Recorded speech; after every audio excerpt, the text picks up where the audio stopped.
तयस्सुर खुदा की मरिफत के लिए दो इत्मीनान बख्श रास्ते। खुदा की मरिफत के मौजू पर कदीम ज़माने से आज तक मुतअद्दिद किताबें लिखी जा चुकी हैं और साहिबान इल्म और गैर इल्म के दरमियान बहुत सी गुफ्तगू और बहस हुई है। हर एक ने इस हकीकत को जानने के लिए मखसूस रास्ता इख्तियार किया है, लेकिन इन तमाम रास्तों में से बेहतरीन रास्ते के जिनके ज़रिए कायनात के अजीम खालिक की मरिफत जल्दी हासिल की जा सकती है वो दो हैं। अलिफ अंदरूनी रास्ता, सबसे करीबी रास्ता। बैरूनी रास्ता, सबसे वाज़ेह रास्ता। अंदरूनी रास्ते में हम अपने वजूद की गहराइयों में झांक कर देखते हैं और अपनी रूह और जान की गहराइयों में तौहीद की आवाज़ को सुनते हैं। और बैरूनी रास्ता में जब हम इस वसी व अरीज़ कायनात की मखलूक़ात पर नज़र डालते हैं तो हमें तमाम मौजूदात की पेशानी पर और हर ज़र्रा के दिल में खुदा की निशानियों के जलवे नज़र आते हैं। चूँकि इन दोनों रास्तों से मुताल्लिक़ गुफ्तगू बहुत तवील है, लिहाजा हम एक मुख्तसर बहस के ज़रिया इन दोनों रास्तों का इजमाली जायज़ा लेते हैं।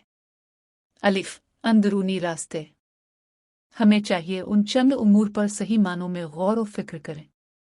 एक दानिश्वरों का कहना है कि जिस इंसान के बारे में तवज्जो करे, खा वो किसी नस्ल या किसी तबका से ताल्लुक़ रखता हो, अगर इसको इसके हाल पर छोड़ दिया जाए और कोई मखसूस तालीम न दी जाए, यहाँ तक कि इसने ना तो खुदा परस्तों की बात सुनी हो और ना मादा परस्तों की, फिर भी वो खुद ब खुद एक तवाना और साहिब कुदरत ताकत का एहसास करेगा जो इस मादी दुनिया से लतीफ़ व मेहरबान आवाज़ जो निहायत वाज़े और मुहकम भी है, इसे इल्म व कुदरत के एक अजीम मुब्दा की जानिब के जिसे हम खुदा कहते हैं बिला रही है। ये सी इंसानी फितरत की पाक व पाकीज़ा आवाज़ है। दो मुमकिन है इंसान मादी दुनिया की हंगामा आराइयों और ज़िंदगी की चमक दमक में इतना मगन हो जाए कि वक्ती तौर पर इस आवाज़ को सुनने से गाफिल हो जाए, लेकिन जिस वक्त वो अपने आपको मुश्किलात और परेशानियों में घिरा हुआ पाता है, जिस वक्त आफात अर्जी और समावी मसलन सैलाब, ज़लज़ले और तूफ़ान अजब ख़तरनाक और नासाज़गार मौसम में इसका हवाई जहाज़ घर जाता है और इज़्तिराबी लम्हात इस पर हमला आवर होते हैं। हाँ, ऐसे वक्त में कि जब मुश्किलात पर काबू पाने के लिए तमाम मादी वसाइल के रास्ते बंद हो जाते हैं और कोई जाए पना नज़र नहीं आती, तो इस वक्त इसकी रूह की गहराइयों में यह आवाज़ उभरती है और वो महसूस करता है कि इसके वजूद के अंदर से एक ख़ास किस्म की कुदरत इसे अपनी तरफ बिला रही है। एक ऐसी कुदरत जो कि तमाम ताकतों से बढ़तर है, एक पोशीदा ताकत के जिसके सामने तमाम मुश्किलात बहुत आसान और सहल हैं। आपको ऐसे लोग बहुत ही कम मिलेंगे कि जिन्हें ज़िंदगी के कठिन वक्त में ऐसी तवज्जो हासिल ना हो और बेइख्तियार खुदा की याद ना आए। ये चीज़ इस अमर की निशानदेही करती है कि हम इसके और वो हमारे किस कदर नज़दीक है, वो तो हमारी जान और रूह में मौजूद है।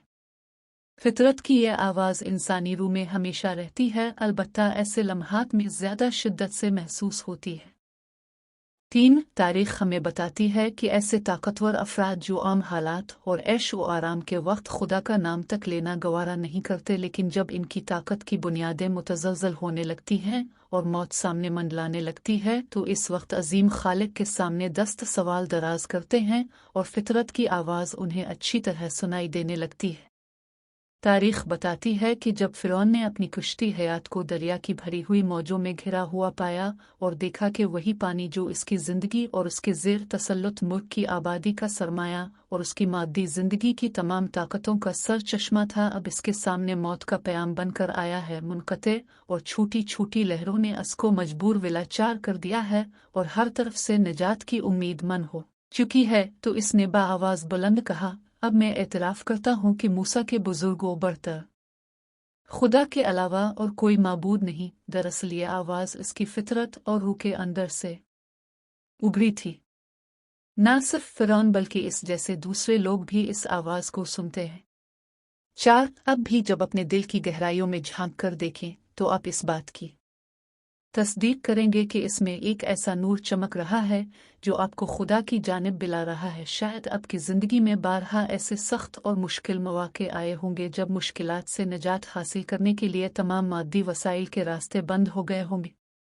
इन लम्हात में यकीनन आपको इस हकीकत का एहसास हुआ होगा कि इस आलम हस्ती में एक ऐसी कादिर मुतलक ताकत मौजूद है जो उन मुश्किलात को आसानी से हल कर सकती है।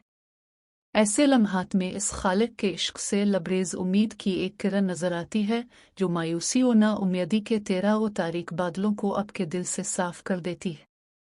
जी हाँ, ये नज़दीक तरीन रास्ता है कि हर शख्स अपनी रूह की गहराइयों से उसका आयात के सबसे बड़े खालिक तक पहुंच सकता है।